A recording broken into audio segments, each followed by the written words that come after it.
my students and my followers.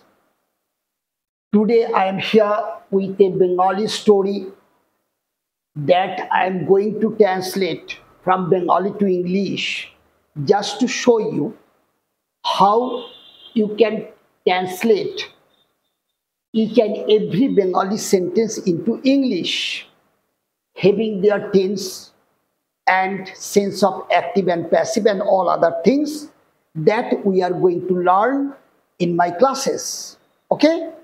তাহলে first দেখো, এক রাজা শত্রুর দ্বারা পরাজিত হয়ে, এই হয়ের জন্য কি হবে আমরা আমাদের ক্লাসে দেখিয়েছি, নিজের রাজ্য হারালো।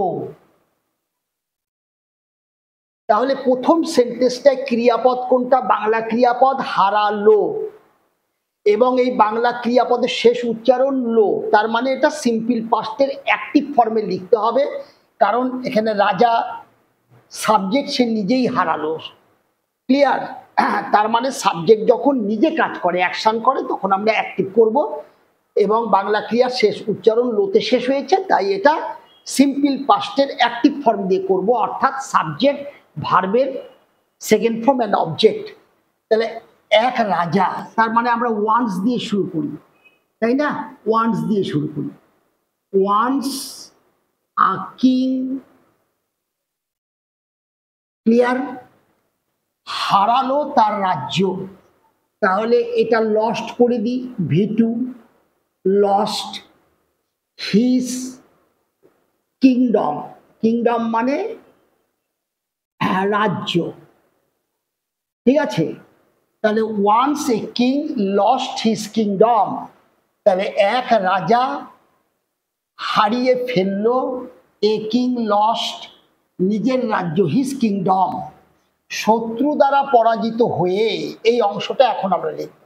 এবার হয়ে পরাজিত শত্রু দ্বারা, হয়ে থাকলে আমরা কি করি? আমাদের ইউজ করেছি বিং, তাই না? বিং মানে হয়ে, তাহলে বিং, দেখবে আমার আগের ক্লাসে আমি অ্যাবসলিউট পার্টিসিপল বিং প্লাস ভার্বের থার্ড ফর্ম অথবা অ্যাডজেক্টিভ, হেভিং প্লাস ভার্বের থার্ড ফর্ম, এগুলো আমরা করিয়েছি না, করায়, হওয়ায়। তাহলে হয়ে, বিং ডিফিটেড, পরাজিত হয়ে, ঠিক আছে? এটা হচ্ছে আমাদের ভার্বের থার্ড ফর্ম।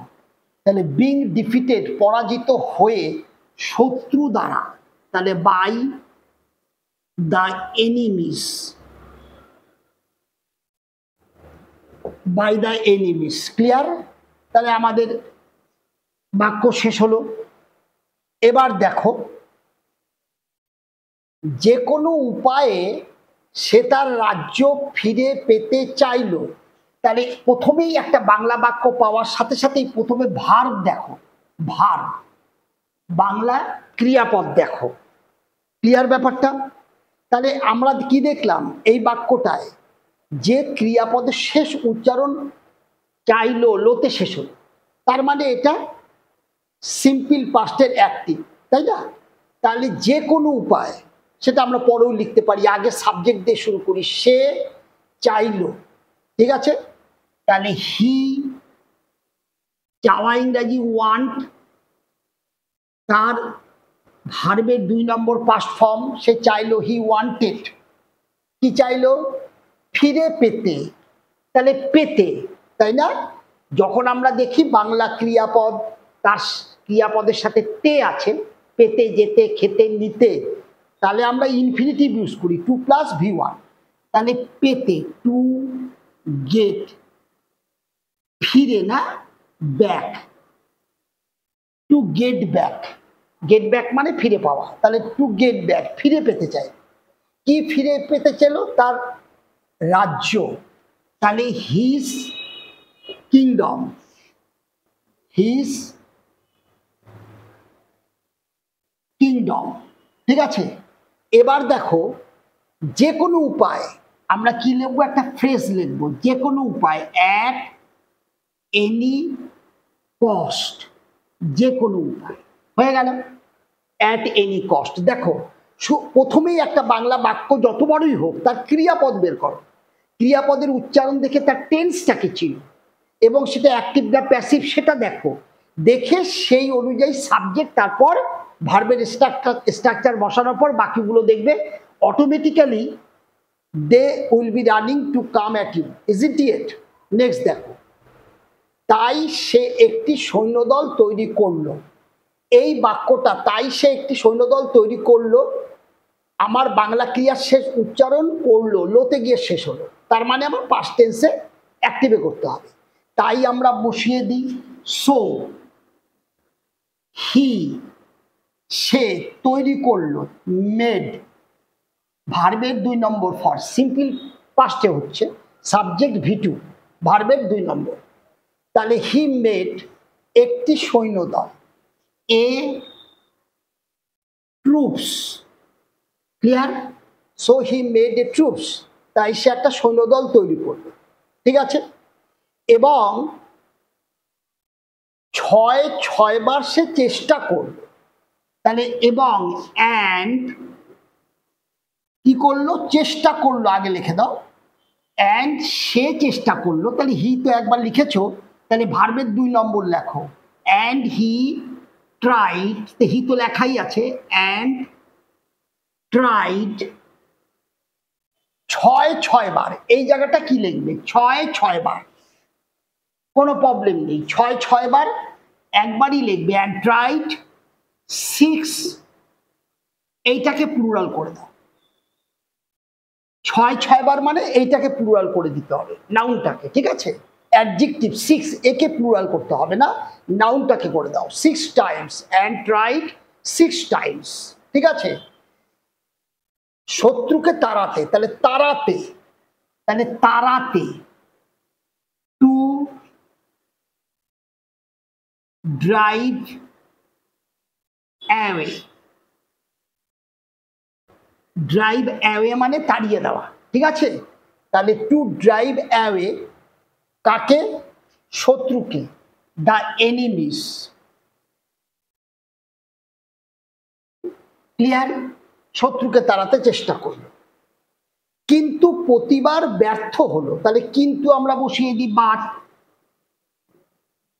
আচ্ছা সে ব্যর্থ হলো, ঠিক আছে?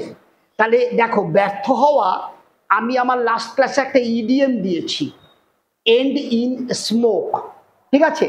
তাহলে সেটা আমি এখানে ইউজ করতে পারি, বাট হি পাস্ট টেন্স করে দাও, এন্ডেড, এন্ডেড ইন স্মোক,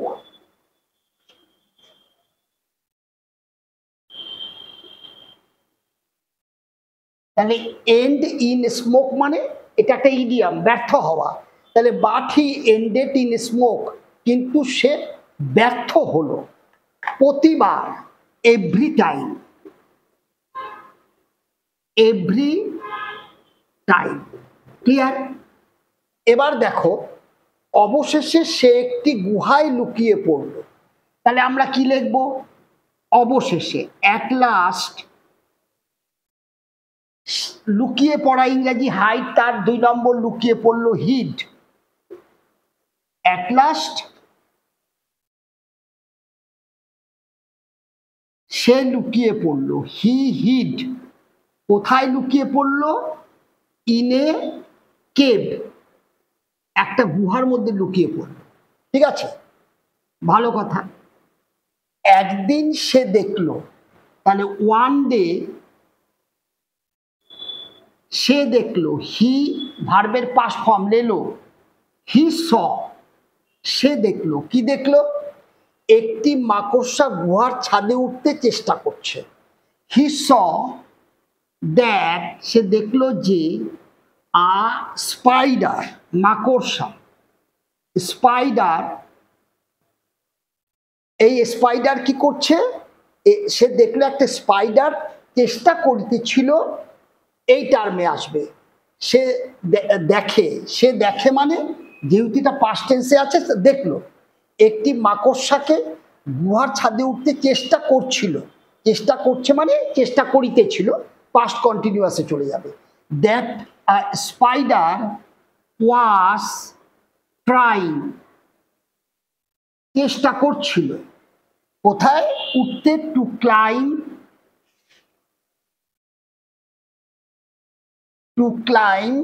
কোথায়, গুহার ছাদে, to climb up the roof, ছাদ, climb up the roof of the cave, গুহাটির ছাদে। ক্লিয়ার? তাহলে দেখো এই স্পাইডার ওয়াজ ট্রাইং, চেষ্টা করিতেছিল, টু ক্লাইম আপ, উঠতে, কোথায়, to climb up the roof, ছাদে উঠতে, অব দ্য কেভ, গুহার। ক্লিয়ার? এবার দেখো কিন্তু মাকড়সাটি 6 বারই পড়ে গেল।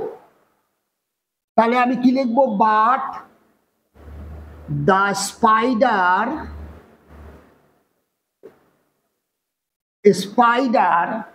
পড়ে গেল, ফল মানে পড়া, তাহলে তার 2 নম্বর ফেল ডাউন, তাহলে ফেল ডাউন, পড়ে গেল। এইবার আসো 6 বারই, তাহলে but the spider fail down all the 6 times, মানে অল দা 6 টাইমস মানে আসলে ও 6 বার চেষ্টা করছে, 6 বারই ও পড়ে গেছে, অল দা 6 টাইমস ও পড়ে গেল। কিন্তু 7ম বার সে সফল হলো। ঠিক আছে ব্যাপারটা? ফুল স্টপ দাও। বাট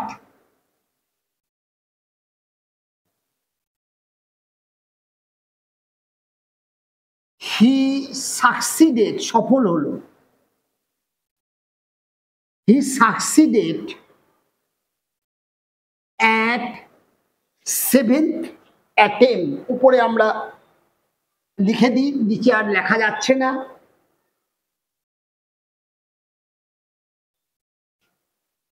তাহলে কি লিখবো?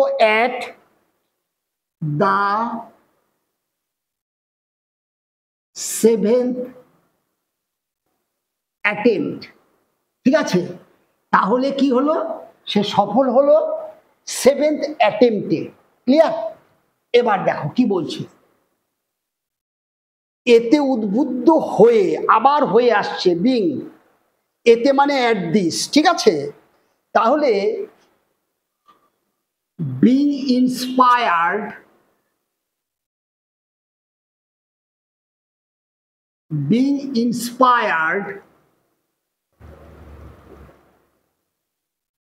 তাহলে কি লিখলাম?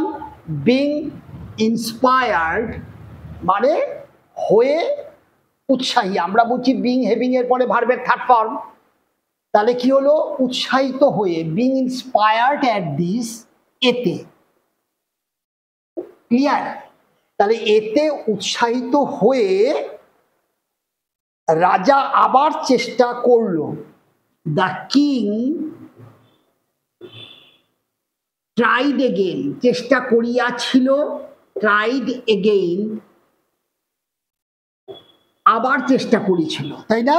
ট্রাইড এগেইন, শত্রুদের তাড়াতে, টু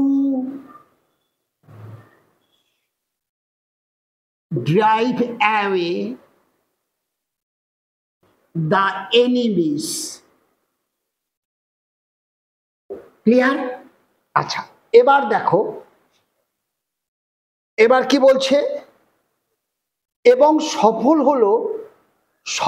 হলো নিজের হারানো রাজ্য ফিরে পেতে।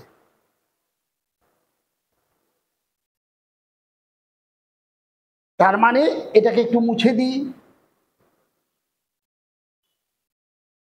এবং সফল হলো, and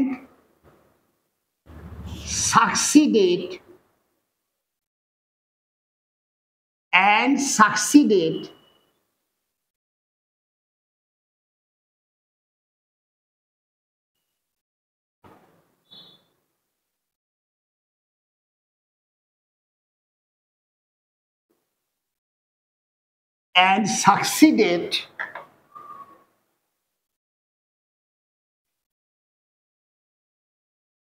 নিজের হারানো রাজ্য ফিরে পেতে, অ্যান্ড সাকসিডেড গেট ব্যাক মানে ফিরে পাওয়া, তাহলে টু গেট ব্যাক হিজ নিজের OWN, তাই না, ও নিজের কিংডম। আচ্ছা হারানো বলছে, হারানো রাজ্য, তাহলে ওন হারানো, অর্থাৎ আমরা কি দেখেছি এখানে, আমরা কি করব, ভার্বের থার্ড ফর্ম। কিংডম হচ্ছে আমাদের রাজ্য, এটা আমার কাছে কি আছে, নাউন। আর রাজ্যটাকে কি দিয়ে আমি ব্যাখ্যা করছি, হারিয়ে যাওয়া, অর্থাৎ যেটা অলরেডি হারিয়ে গেছে। তার মানে এইখানে যেটা আমরা লিখবো হারানো, সেটা আমরা ভার্বের পাস্ট ফর্ম, পার্টিসিপল ফর্ম দিয়ে লিখবো, V3 দিয়ে। তার মানে লস্ট, তাহলে হিজ ওন লস্ট কিংডম। এটা আমরা এই যে জিনিসটা V3 ফর্ম কখন কিভাবে ব্যবহার হবে, বিং কিভাবে ব্যবহার হবে, এগুলো আমাদের লাস্ট ক্লাসে দেখবে, লাস্ট ক্লাসগুলো ফলো করলে দেখবে এগুলো সব এখানে আছে। ক্লিয়ার ব্যাপারটা? তাহলে এই গেল আমাদের story writing from Bengali to English. Clear ব্যাপারটা? In this way, you try at home making short stories like this, and if you try, then you see within very short time everything will be clear to you. Okay? Thank you for today. Stay well and wait for my next